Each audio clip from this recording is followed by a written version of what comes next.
Mərcavit bizim masaldan olan xəstəmizdir. Birdən-birə onda yerişin pozulması başladı. Yıxılmağa meyil oldu. Romberg vəziyyətində dayanıqsız oldu. Gözün yumanda ümumiyyətlə yeriyə bilmədi və 2 ildir bir dəfəlik yatağa düşdü. Və bizə müraciət edəndən sonra B12 fol defisiti onda tapdıq. Məlum oldu ki, diaqnoz B12 fol defisitindən yaranan familial mioz xəstəliyi.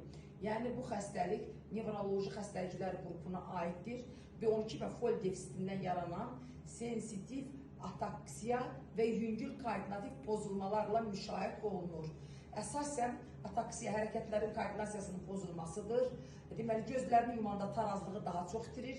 Yeriməsinə əmin olmur, sanki yeriməyəcək. Romberg vəziyyətində dayanıqsız olur. Yüngül koordinativ pozulmalarda olur. Bu da B12 çatmamazlığında təkcə onluğa beyninə deyil, həm də beyinə təsir etməsi nəticəsində yaranır.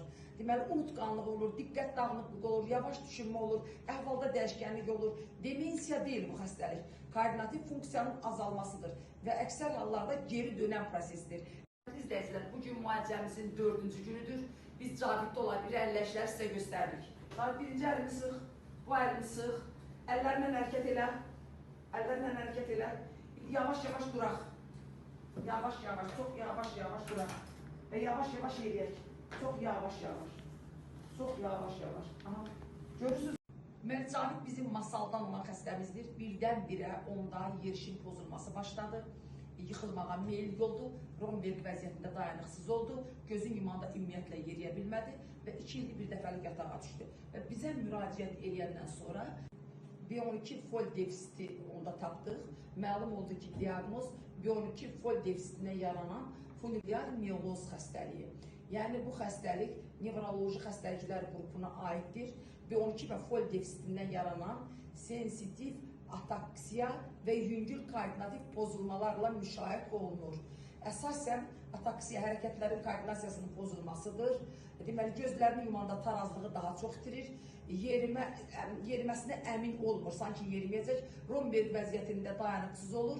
Yüngül koordinativ pozulmalarda olur. Bu da B12 çatmamazlığında təkcə onluğa beyninə deyil, həm də beyinə təsir etməsi nəticəsində yaranır. Deməli, unutqanlıq olur, diqqət dağınıqlığı olur, yavaş düşünmə olur, əhvalda dəyişkənlik olur. Demensiya deyil bu xəstəlik. Koordinativ funksiyanın azalmasıdır və əksər hallarda geri dönən prosesdir. İzləyicilər, bugün müalicəmizin 4-cü günüdür. Biz Caviddə olan bir əlləşləri sizə göstərdik. Birinci əlini sıx, bu əlini sıx, əllərlə hərəkət elə. Əllərlə hərəkət elə. Yavaş-yavaş duraq. Yavaş-yavaş, çox yavaş-yavaş duraq. Və yavaş-yavaş eləyək. Çox yavaş-yavaş. Çox yavaş.